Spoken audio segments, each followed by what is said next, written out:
Hello,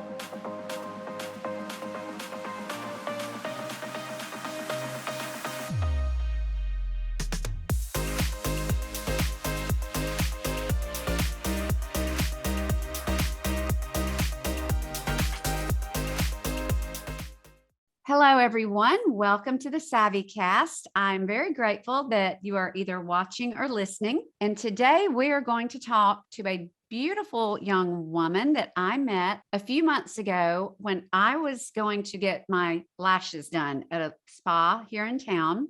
And I was sitting there and she walked out with her service dog, and he's absolutely beautiful. I'm hoping he'll pop up at some point during the podcast or the video, but I would like to introduce you all to Katelyn House. Katelyn, thank you for being here today. Thank you. I'm excited. You're so kind to take time to do this. And just for the way we met, when Katelyn walked out with her dog, I remember looking at her dog, and it was right after I had lost my Cam, and I was just getting a little emotional inside. And she came up to me and said, "I'm so sorry about Cam." So she knew me, she knew our situation.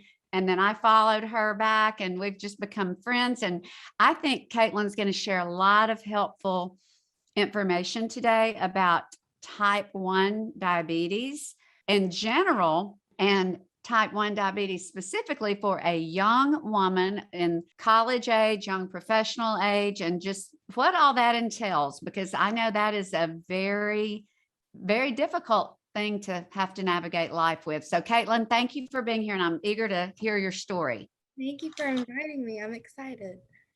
Okay. Well, Katelyn, first, I just want you to tell us just a little bit about yourself, where you live, what you do, so forth. Okay, so I'm from Anniston, Alabama. I'm about an hour away from you, from Birmingham. Okay. I recently graduated from the University of Alabama with a human development degree. Where most of my interest lies, I love learning about people and what makes us feel the way we do, work the way we do, interact the way that we do. But most of my research lately, I love digging into things, has been in an effort to create my blog that launches on September 15th. Well, yay. What's the name of your blog? It's just going to be KatelynHouse.com. It's kind of going to be a collective of things, whatever I'm interested in at the time, but more so I'm hoping to help educate and connect people, whether that be mental health or diabetes. I'm going to have a forum on there, probably called Dear Type 1. Oh, wow. I'm excited. Yeah. That is wonderful. I will link to that. Now, it's not live yet. We're launching September 15th. September 15th. Okay. I want you to circle back and give me that live link, and I'll link to that from your show notes so people can follow. That's wonderful. So you are going to use your degree. Have you decided what you're going to do with that degree? Right now, I'm just in this transitional period, and so Yeah. to just kind of create this blog and hopefully make a platform out of it. Oh, that's awesome. I think that's great. And so you're in Anniston, and then you graduated from the University of Alabama. Okay. So before we dig in, I always ask my guests this icebreaker, and I love hearing everybody's answers. What would you choose as your last meal? And this is interesting because you won't have to worry about diabetes, or you can choose whatever you want. So what would you choose? I would either pick sushi or comfort food. Somewhere in the Oh, wow. Yeah. Well, okay. Well, let's just start at the beginning. When were you diagnosed with type 1 diabetes? So I was 7. It was June 5th of 2006 for me. That had been about a month of me just being sick back and forth. It was a viral infection, which is how most younger type 1 diabetics are diagnosed. It is a viral infection. To put it in layman's terms, the easiest way I can explain it to anyone is it starts off as a civil war inside of your body. So your own immune system attacks your beta cells in your pancreas that produce insulin, and you no longer create insulin. And from then on, I would continue to say it's a civil war inside your body. Your body's constantly fighting itself, really. Okay. Now I want to ask you a question, because you said it was precipitated by a virus. Do you mean that you got just like a viral infection and that kicked you into diabetes? Yes. So that's what a lot of research is showing, that it does start as a viral infection, and then it kind of, based on either genetic factors or your environment or what's going on inside of your body, the way your autoimmune response really kicks in your body is the determining factor of how that's going to fall out. I would say just adult wise. So people my age and older, there's about 1.3 million people just in the US with type 1 diabetes. So that's a Wow. 5.8% is what you're looking at for type 1s. Wow. Okay. My father has type 1 and he was diagnosed at age 24. Mm-hmm. And I believe he feels or has maybe been told by his doctor that mumps precipitated a case of the mumps, which I don't even think that exists anymore because there's the vaccination, the mumps, measles, rubella. But so that is interesting. So, and this question maybe not, this may not make sense, but I guess my question is, if you had not gotten that virus, would another virus have, was it inevitable, or is it like, dang, I wish I hadn't gotten that virus because look? So a little bit about me is it doesn't run in my family.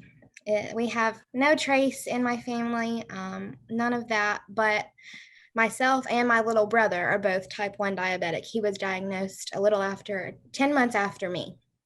Oh my goodness. There was just, I guess to tell my story, there was a lot going on in my family at the time. And I am a full believer in spiritual warfare. Oh yeah, me too. You think there was a lot going on there at the time, but it's not been easy, but it's been a journey that has, it's worked out for the better. I have better understanding because of it. So, and I have my brother through it. So Wow. Okay. So where is your brother now? he is a senior in high school here at Oxford. Okay. Okay. Where's he going to go to school? I'm not sure yet. We're still deciding. Okay. So you and your brother both have type 1 diabetes. Okay. Caitlin, that's very, very interesting to me. Have the doctors said that there's any correlate? What do they say about that? So, statistically, you're about 1 in 12 families with type 1 diabetes who have siblings with diabetes. And oftentimes, I don't know the statistic for this, but it is genetic more times than not for siblings. Okay. So somewhere down the line, even though you don't know it, somebody probably had it in your family. There's a chance. Okay. Well, then your mom, and I assume she cooked for y'all growing up. She really probably cooked like my mom did because of my dad, super clean, healthy, because, balance the carbs. Is that the way? Did y'all always eat pretty much the diabetic diet growing up? And is that No, so I would argue as a type 1 that there isn't a diabetic diet just because, you look at type 2 diabetics, and here's the difference is that type 2 are insulin resistant and we are insulin dependent. So, right. So type 2, that's where a lot of people get the idea about food from. And I'm not saying that food does not affect a type 1 at all. It absolutely still does. But I would argue that we are not as limited by our diet as a type 2 might be, or some in most cases should be. Okay. And type 2, and correct me if I'm wrong, is usually diagnosed down the line. You're older and often overweight, correct? And or possibly don't have a great diet. Yes, that is oftentimes the case, but there are just as many very healthy people who have that genetic trait. So, Oh, okay. I thought type 2 was always like lifestyle induced, but you're saying that's not correct. it is more times than not, but that's not always the case. Okay. That's not exactly how you get there. It really, when you look at diabetes type 1 or type 2, it's just easiest to look at it as what it is, the hormonal disease. And so it's affected by so many things. And so when you think about type 1 or type 2, but type 2 more oftentimes than not, whatever you're eating, how the amount that you're eating, and the way that a lot of people get there is they're eating so much or so many things that their body can't process and keep up with, which creates insulin resistance. Mm-hmm. And the same thing happens with type 1. It's not the cause, but the same thing happens with type 1. So, say for me specifically, and it's different for every type 1, but if I go eating a lot of sweets or a lot of dairy, I notice I have more insulin resistance and I have to take more insulin. So, Mm. there's just so many. It's very frustrating to go see a diabetic doctor and an endocrinologist Mm-hmm. who doesn't have diabetes because they think, oh, here's the rules. They Mm. don't live it, they don't know it, and they cannot tell you anything about the way certain factors are going to affect you. And so when you think of hormones, especially as a female, Wow. what are you thinking? Hot flashes, hormonal spans, acne, the weather affects how you feel, your amount of sleep affects how you feel, what you eat does affect how you feel, that time of the month affects how you feel. Right. So many factors that are outside of food and outside of simply taking a shot to take care of it that change your everyday. Wow. And I know, and this was years ago, and I know great strides have been made medically for diabetes, but I remember my dad would prick his finger at least 3 times a day. And just the constant monitoring. I mean, that is enough to really be a challenge, especially if you're not a detail person. And so, how was that for you as a young teenager, or as a young, before even preteen? How was that? What was it like? I had very I had what you see all the time. I went through a rejection phase. I went through my honeymoon phase when I was first diagnosed. I went through wanting to be normal. And we can talk as much on that as you want to, but I wasted so much time wanting to be normal that I gapped a few years of taking care of myself. And I was very blessed to have parents who always made sure that I was doing what I needed to do to take care of myself. And I'm very blessed to have always had the resources to have the technology to take care of myself. But, just like anyone, you go through a phase of wanting to be normal, wanting Mm, to not have to stop to take a shot, wanting to be able to go, mhm, wanting to be able to keep up, wanting to be able to not have the technology on your arm or on your mhm, like under your skirt where there's just it shows. And mhm. so it's just where it seems at the time in the midst of that rejection phase to be a lot easier to just go as everyone else does, you really do pay for it later.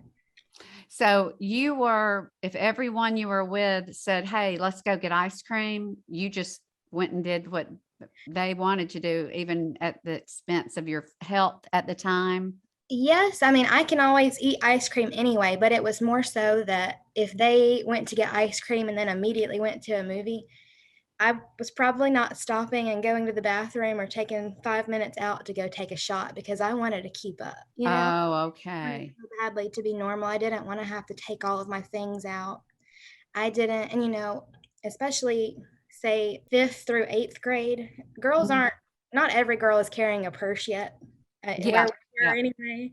yeah, And so I didn't want to have to carry all the extra things, especially when my purse wasn't full of lip gloss or cute pictures, or it was yeah, full of diabetic supplies, And for me at the time, that was embarrassing. But now where I'm at after a long time yeah, working with yeah. it, like, even if I do take it out in public, if somebody wants to ask or say something, that's a chance for me to educate, and I see it that way now. That's amazing. So, give me a typical day in your life as far as what you have to do, think about, organize, take care of, look at as a diabetic when your feet hit the floor in the morning. For example, we just went to Nashville this weekend for Mhm. my best friend's 21st birthday party. I can't go like everyone else does. I don't, but I can't if I wanted to drink the way everyone else does. Mhm. And I can't keep up with that kind of go. So for me, before we even left my house, you have to pack everything extra just in case, your extra needles, your extra supplies, your extra alcohol swabs. You have to make sure that, for me, I still use Juicy Juice as a 22-year-old. I don't care. I'm still taking a Juicy Juice box. Oh, Juicy Juice for your glucose if you, oh, okay. Wow. It's just the most portable. It fits right there in my purse. It's easy. And boy, doesn't that speak to the amount of sugar that's in juice, Right. that it's actually what a diabetic could use for their glucose hit. Right. So there's actually diabetics, we need to pay more attention. Not that sugar is not important to pay attention to, but the carbs are really what you're looking at. How many carbs does it have? And so just a tip for diabetics listening, if they didn't know or they're not doing it, pair your carb with a protein. That is the most, and just in general for people, and especially women, especially around that time of the month, when you pair your carb with the protein, it's the most sustainable for your blood sugar, and it's the most helpful way to manage your body. So if you're going to have a vanilla wafer or a graham cracker, put some peanut butter on it. Right. Okay. Or if you're going to have a cracker, put some cheese. Mm-hmm. Oh, okay. That's interesting. Okay. So you mentioned needles. Do you have to take your blood, and do you have to give yourself injections? So I still choose to use injections. I had a pump for about 6 years. And again, as a female, I put it really just the best way on the top of my butt, my little site on the top of my butt, my hip. And that constant influx of insulin, it does cause scar tissue. So for me in high school was a very rough time for me for a lot of reasons, but partially because even though I didn't have that pump anymore, I had this scar tissue. It looks like cellulite, right? And I got picked on. Like I couldn't go to a normal swim party. I couldn't wear the cute little tees that a lot of girls do, because I got picked on, and I would be lying if I didn't tell you that I still have insecurities about that, And so for me, just to cushion the insecurity, to not create more scar tissue, I use injections. I also have a Dexcom, which is a continuous glucose monitor. How does that work? So let me pull it up for you. I'll just show you right here on the screen. And so is a glucose pump or an insulin pump, is that going to cause scar tissue for everyone who wears it long enough? More times than not, if you're not rotating your sites, the places that you put your port, yes. Okay. Just because, the minimum time that you keep a port in is about 3 days. I don't know if you can see him. Oh, that angel. Okay. He's so precious. Okay. Everybody, I'm diverting because now what's his name? Mayor, like John. That's right. You told me that. Mayor. Mayor is your precious service dog. And I want to talk about him in a second, but first tell me what your pump monitor looks like. So this is the screen that it shows me right now. You can probably see I am 149. I have a 24-hour log when I turn my phone this way. I have long sleeves on, or else I'd show you, but I have a little, I guess, a port. It's not necessarily a port, but it draws blood every 5 minutes. There's a gray piece that clips into it called a transmitter. That transmitter connects to my phone using Bluetooth, and every 5 minutes, my phone sends it a signal to say pull. And there's a micro needle about the size of my thumb fingernail that's in there, and it pulls blood to check my blood sugar every 5 minutes. And it records on my phone through charting. That is amazing. Yes, it is. That is technology, because I literally remember my dad would have to tear open the little blister pack, get the little needle that, like when you went to the doctor, prick his finger, throw it away, squeeze it. So, wow, you don't even really have to think about it other than checking your phone to see what the stats are. I still, every now and then, check my sugar. I do that about twice a week just to make sure that my Dexcom's doing what it needs to be doing. I still, if, say, and this is a hot topic, but insurance, it's terrible. It is the worst thing ever. Oh, does it not pay for your? It does, but they say you can only get them every so many days. And so if I have some downtime in which they don't, I don't have more Dexcoms yet, because you change them every 10 days, I'm in a bind there. And I'm without that technology, I'm without that convenience. And while I'm thankful for the insurance coverage, their methodology is a little It, rough. yeah, yeah. So, injections, do you have to inject yourself daily or only when you're off? I take anywhere from 4 to 6 shots a day. Oh, wow. Okay. Now explain, is that typical for a diabetic? 4 shots a day? 4 is when I'm having a good day. 6 might be when I'm not. I take one of the same shots every day. It's called Tresiba. That's what I use. It's a long-term insulin. It's akin to things like Lantus and things like that. And then my other 4 to 5 shots a day are called Novolog. That's a short-acting insulin. Also, things like Humalog and things like that are there. But for me, it just depends on where my blood sugar's at, or what I need, or what I eat. Or I can tell you I take more insulin in the summertime than the wintertime, just because weather affects that sugar and that insulin resistance so much. Okay. So you do not have an off day. There's no off day for you. Not if I want to feel good, no. Okay. So can you tell us what would happen if one day you just said, I'm not taking my shots today? What would happen? If I just did that for one day, I would feel very, very sick.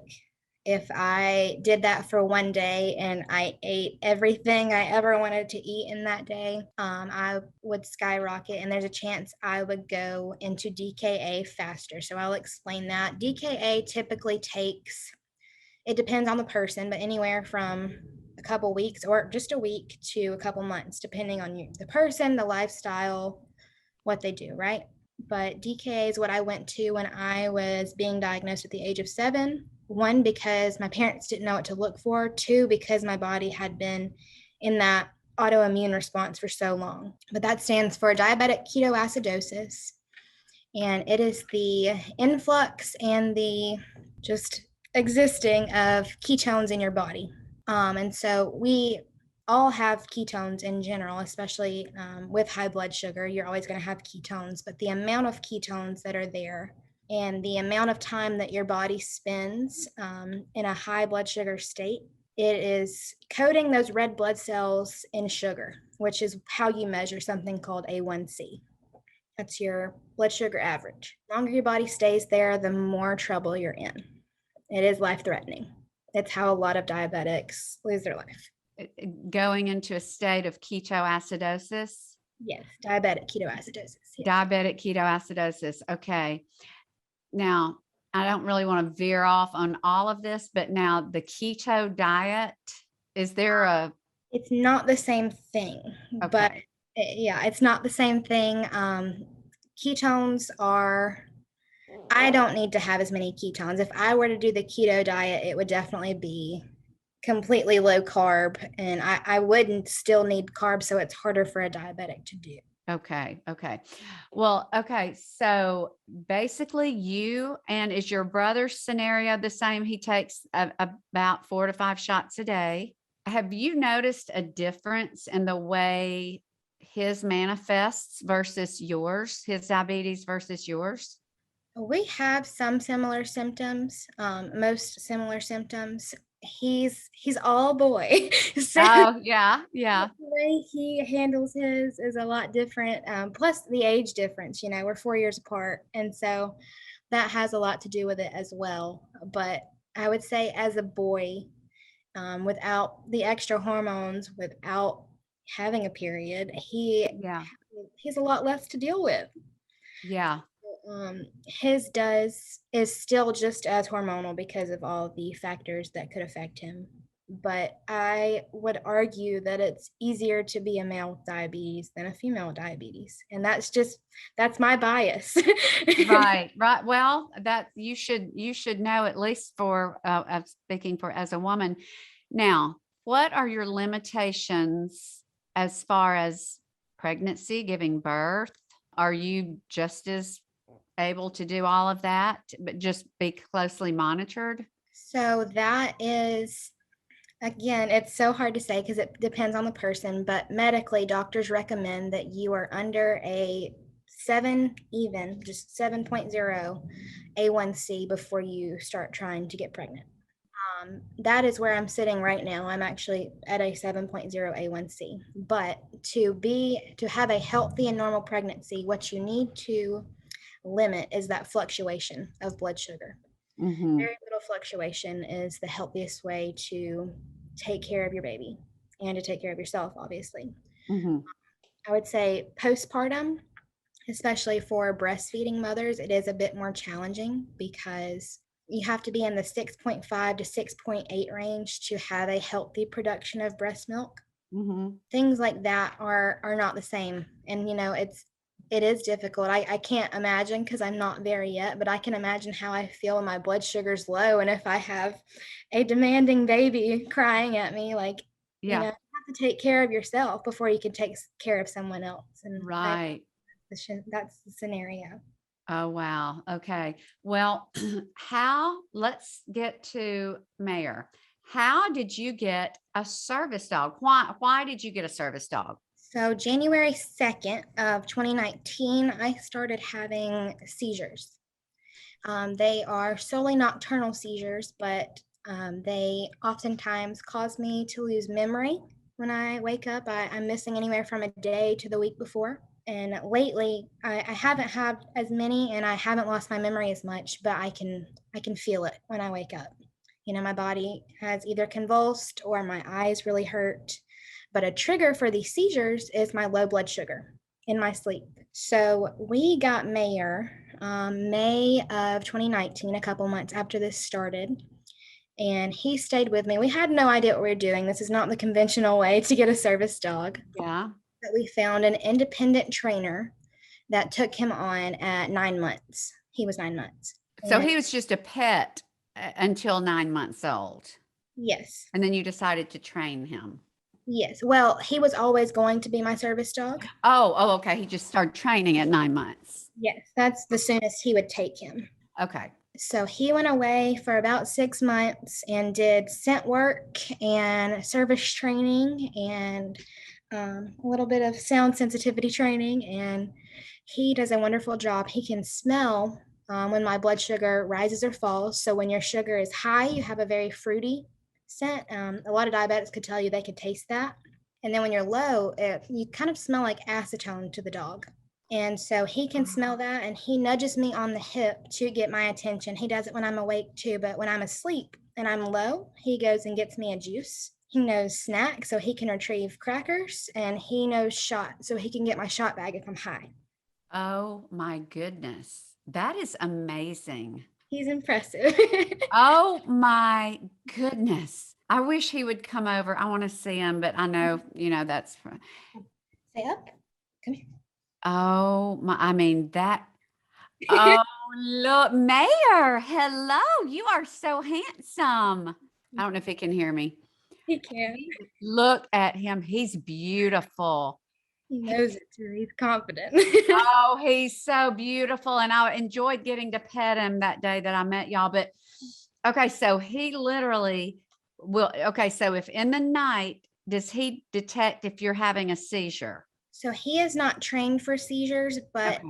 every time that happens, he does notice that something isn't right, and he has barked for my family when I have been seizing. He notices it and kind of calls for attention. And because you said the seizures are precipitated by low blood sugar, he detects that, so he barks, and then you get a snack, correct? If your sugar's low. And he kind of helps me to stay awake a lot of the time. He'll either sit on me or behind me to keep me up. Oh my goodness. Okay, so when you were at Bama in college, was he constantly with you? Yes. So he went in all your classes. He went everywhere. Yes, he goes pretty much everywhere I go. We obviously didn't take him to Nashville on our trip this weekend, Yeah. but he goes everywhere I go. Yes, ma'am. Oh my God. Okay. Now I do have to ask because I have heard that it is exorbitant to have a service dog. What would you say to someone listening who wants one, but who just thinks they can't afford it? Because my producer, Chris, who has diabetes, I believe he has looked into it and said it's just astronomical. Do you have some secrets or tips? So you can look into nonprofits. It does take longer. He's checking me. Sorry. Oh, that It sweet does boy. take longer to receive a service dog that way through nonprofit if you are eligible for that. But we just found the trainer and we're very blessed to have the funds. And Mayor was actually the first medical alert dog that our trainer trained. And so we got a discount on that one. Plus, more times than not, you can, depending on the insurance, I will say I don't know Blue Cross Blue Shield, the most common in Alabama to do this, but they will cover that as a medical expense. Not all of it, but some of it you can be reimbursed for. Will you feel comfortable linking to your trainer and some of the nonprofits that you're aware of? I can, sure. That might be something that might help someone who may not know where to look. I will say next time, his grandson, we are going to breed him. So be on the Oh, lookout for someone with a chocolate or yellow lab, please, female lab. His oh, grandson will be my next service dog. And so I have made new friends with a different trainer that we will probably be using. okay. Well, that would be so valuable. Any trainer information, breeder information, because wow, to be able to have a service dog. So he had to be away from you for 9 months, 6 months. six That months. was actually in the middle of the pandemic. And so I got to come home from college and go kind of be with him as much as I could. So it Oh, wasn't terrible. I didn't love it, but it wasn't terrible. oh my goodness. Okay. So, and does your brother have a service dog? He doesn't. He's not really ready for that. And even though they are your caretaker, you're just as responsible for them. And so he's just not ready for that where he is in life right now. Right.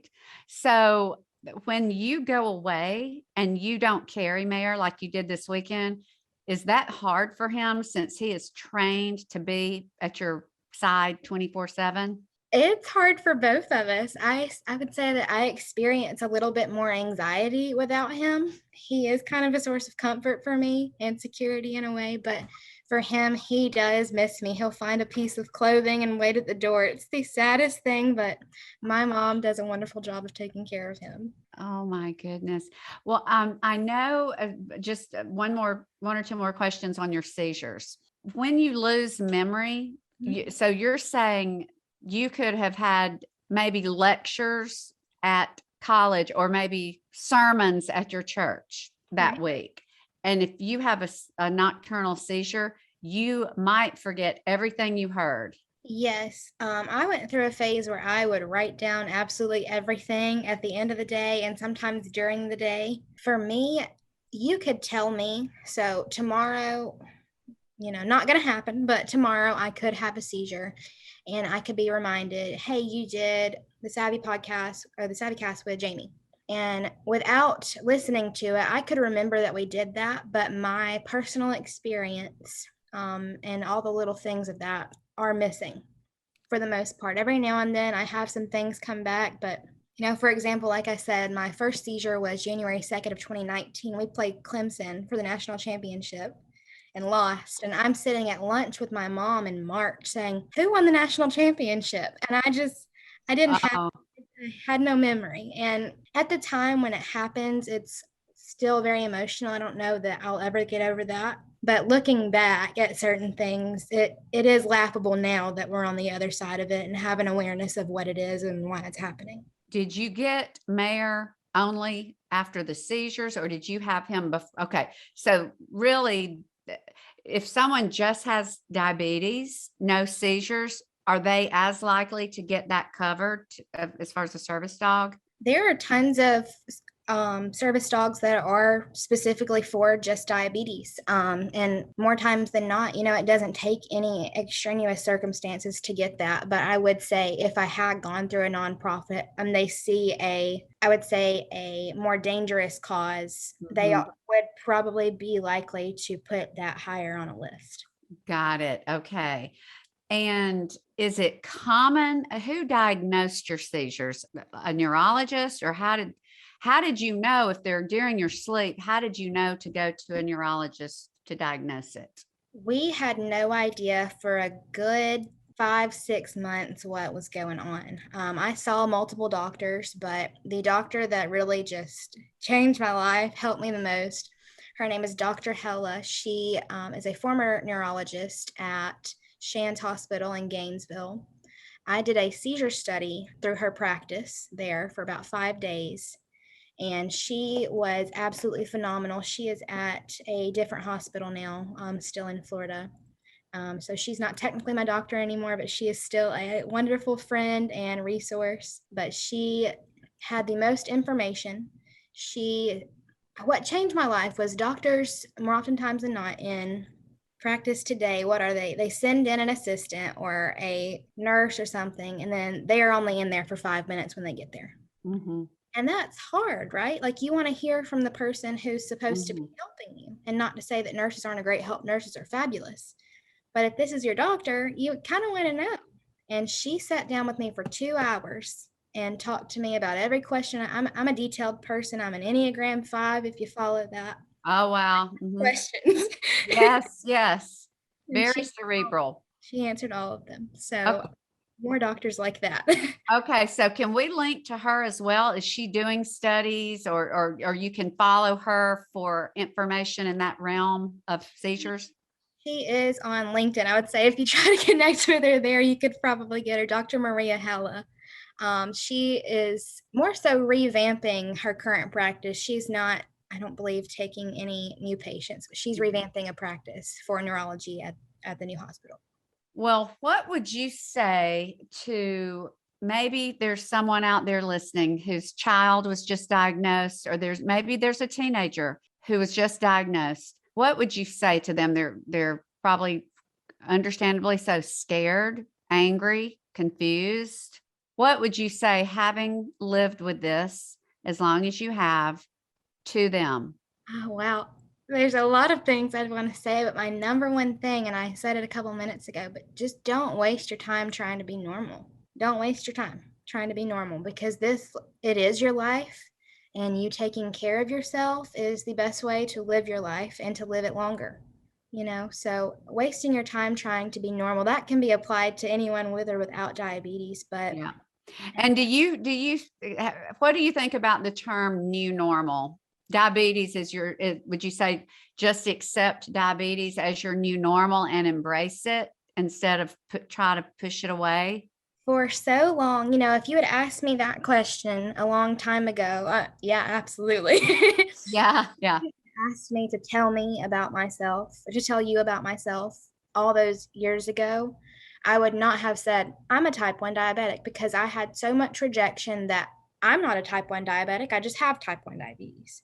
But where I'm at today, it is something that I immediately tell you, not only because you see my service dog every time you meet me now, but it is me. It is a big part of me. It is a lot that I deal with mentally and emotionally. And it is a way that I can educate people. And that's something that I love to do. So would you tell them that you can still lead a fabulous life, a happy life, joyful, that it is hard, but that it doesn't have to be the end of fun and of joy? Yeah, there's nothing you can't do as a diabetic that someone else can do. There's just nothing you can't do. You just have to take care of yourself. You just have to be aware of yourself and your sugar, and the people who are going to help take care of you. Not that you're not capable of taking care of yourself, Yeah. but especially to young people, don't put yourself around people who don't care enough about you to ask you how you're feeling, or to make sure that you stop to take a shot or to check your sugar. Don't waste time with people who don't accept that part of you. You know what? That's a great point, because if you have diabetes, growing up with one in the family, it is something that is experienced in some degree by everyone around you. If they want you to stay in pace with them, whether it's on a trip or even on a night out, it's a little shift in your pace. Right. So I see what you're saying. And I just want to bring this up, and I know you're young, and this may or may not end up being your future husband, but I follow you on Instagram, And you have a delightful looking young man who is taking you to fabulous restaurants. It looks like y'all are having a wonderful time. And I'm like, look at her. She is not missing a beat. It sounds like that's a person in your life right now who is embracing you for every aspect of your diabetes and all. And y'all seem to be having a great time in the process. He is wonderful. That's my favorite word, wonderful. But he goes out of his way for me in a lot of ways. And I have dated many people and have had no one with as much effort as him to not only like take care of me, but to really understand why I feel that way, or why whatever food we ate at whatever restaurant we're at affects me the way that it does. And that is a new experience for me, and a good one at that. So I'm beyond thankful for him. That's wonderful. Well, as we wrap it up, I just want to ask you, what's the best thing diabetes has done for you? It has cushioned me with some compassion and a big willingness to understand people. Wow. Where do you hope to be in the next 5 years or 10 years? I don't know that I'm on a 1 to 3 year kind of plan. Oh yeah. Okay. What are your aspirations? I would love to have a platform not surrounded with me. I don't want to be at the center of it, but I want to be the facilitator of a platform that helps to educate and connect people, so that nobody else is sitting out there like I was saying, nobody understands me, nobody cares enough. I want to facilitate a platform that says, oh, she gets it. Oh, they get it. Or, oh, I'm not alone in that. I'd love to write articles or bring people on and have them explain something that makes someone like me go, oh, they understand. It's not just me. That's wonderful. Was there a camp that you could go to growing up for diabetics? There are tons of camps all over the place. I know the most common one, I couldn't tell you the name of it, but I know it's in North Carolina. So I can do that and find it for you. But I was not a camp kind of girl. Oh, okay. You either are or you aren't. So I can understand that. But so there are resources, but you're wanting to use your life and your knowledge and your experience to help others. And I think that's wonderful. And I know you're going to be successful at that. But Katelyn, as we close this out, is there anything else that you would like to say? I don't think so. Okay, well, that's great. I think we have covered just about everything, that anybody might want to know about you and how you've just beautifully navigated such a very challenging, do you call it a disease? What do you call diabetes? It is a disease. It's a chronic disease. A chronic disease. Okay. Well, I just want to thank you for sharing, and I hope you'll come back, and I hope I get to see you again and make sure that I get to love on Mayor, because he's absolutely precious. I'm glad he made an appearance. But Katelyn, I just want to thank you, and I hope you have a great rest of your day, my friend. Thank you for inviting us on. I hope we can come meet your new puppy sometime. Oh, he's precious. Yes, y'all come. That would be a lot of fun. We'll make that happen. Take care.